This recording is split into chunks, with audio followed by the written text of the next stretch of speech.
श्री दत्तप्रबोध अध्याय 28. मातेच्या प्रश्नांची उत्तरे. अध्यायाला सुरुवात करूया. मागील अध्यायामध्ये दत्तात्रयानं मातेच्या 8 प्रश्नांची उत्तरं दिली. आता पुढच्या प्रश्नांची उत्तर द्यायला त्यांनी पुन्हा सुरुवात केली. ते म्हणाले, माते, तुझा 9वा प्रश्न आहे की कोणतं कर्म हे चांगलं कर्म समजावं. त्याचं उत्तर आहे, देहामध्ये 10 इंद्रिय असतात. ते आपापल्या सोयीने बघतात, आपापल्या सवयीने जगतात. त्यांच्या प्रत्येकाच्या क्रिया वेगवेगळ्या असतात. ज्यांना वस्तुज्ञान होतं त्यांना आपण ज्ञानेंद्रिय म्हणतो. कर्ण इंद्रियांना ऐकू येतं, घ्राण इंद्रियानं मकरंद कळतो, द्रक इंद्रियानं दृश्य पाहता येतं, रसना रसाला जाणते. तशीच कर्म इंद्रिय हे 5 ती त्या कामासाठी नेमली आहेत. मुखानं शब्द उच्चार होतो, ग्राह्य असेल ते अनुदक स्वीकारलं जातं. इंद्रियानं मैथुन सुख व त्याज्य द्रव्य टाकता येतात. गोदस्थळानं मळ बाहेर टाकला जातो. पाण्यानं तर सारं शरीर यथायोग्य राहतं. सर्व व्यवहार सुव्यवस्थित होतात. हे सारे देहाचे इंद्रिय व्यवहार परस्पर चालतात. त्यांचा नियंता तो करता करविता परब्रह्माच असतो. कर्म गतिमान असलं तरी पण लौकिक विचारानं आपण वागतो, यालाच कर्म म्हणायचं.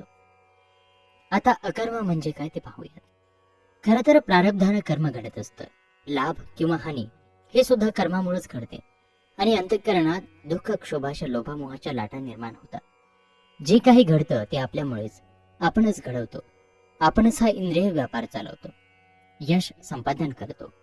असा अहंकार निर्माण होतो, एक बंध तयार होतो. हा अहंकाराचा बंध म्हणजेच अकर्म होय.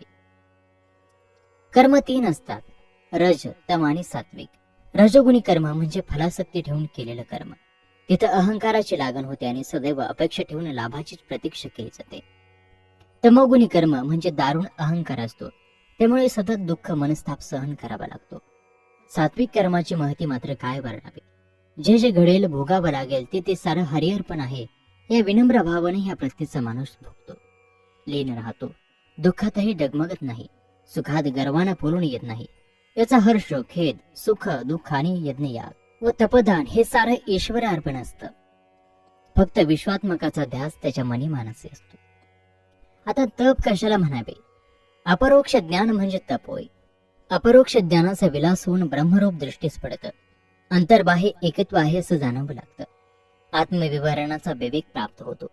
जे जे दृष्टीस पडेल तिथे देखण्या ब्रह्मरूपात दृष्टीस पडतं. तो योगी भूतलावर असूनही नसल्यासारखाच असतो. तो सतत आत्मस्वरूपी निमग्न असतो.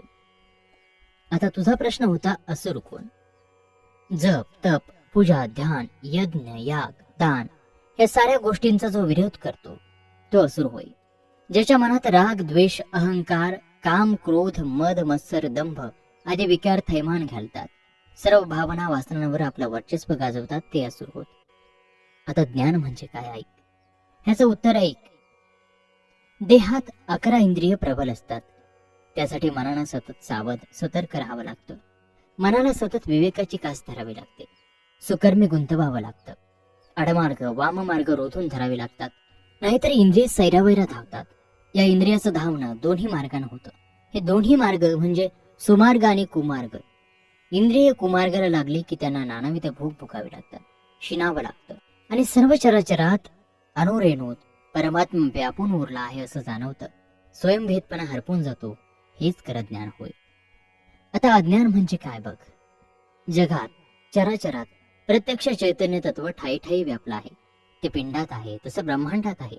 पण मोहलोभांचं जाळं नेत्रावर आलं म्हणजेच अज्ञानाची सृष्टी अस्तित्वात येते आणि भ्रम होऊ लागतो. दोराला सर्प समजून भयभीत व्हायला लागतं. तो दोर आहे ही साधी गोष्ट तो समजू शकत नाही. तो ब्रह्म विसरून जातो. मायलाच परब्रह्म समजू लागतो. मी, माझं, माझी मुलं, माझे आप्त असे अनंत विभक्त प्रकार कल्पून तो आपल्या संसाराचा मांड मांडतो. आपापसात भांडतो, द्वेष करतो. सर्व षड्रूपांनी बजबजून जातो. धनधान्य, संपत्ती, वैभव यातच तो गुरफटून राहतो. लोभ मोहन जर्जर होऊन कर्तव्य विसरतो. अनंत भोग इच्छितो. पंचेंद्रिय सुखात लिप्त होतो. विषय भ्रमात मग्न होतो. पण हे भोग काही केल्या सुटत नाही व त्यामुळेच जन्म मरणाच्या फेऱ्यातून त्याची कधीच सुटका होत नाही आणि जगदीश्वराला भेटावं असं कधी त्याला वाटतही नाही. उलट अनंत काळांपर्यंत असेच अपरंपार विषय सुख भोगत राहावं असंच त्या माणसाला वाटत राहतं. हे विषय सुख विषासारखं आहे. त्याचं कधीच अमृत होणार नाही हे ज्याला कळत नाही तो खरा अज्ञानी. ह्यालाच त्याचं अज्ञान म्हणावं. आता सज्ञानी कोण ते पाहूयात. ब्रह्म हे सत्य आहे, सनातन आहे. त्यामुळेच हे विश्व हे विस्तारलं गेलं आहे.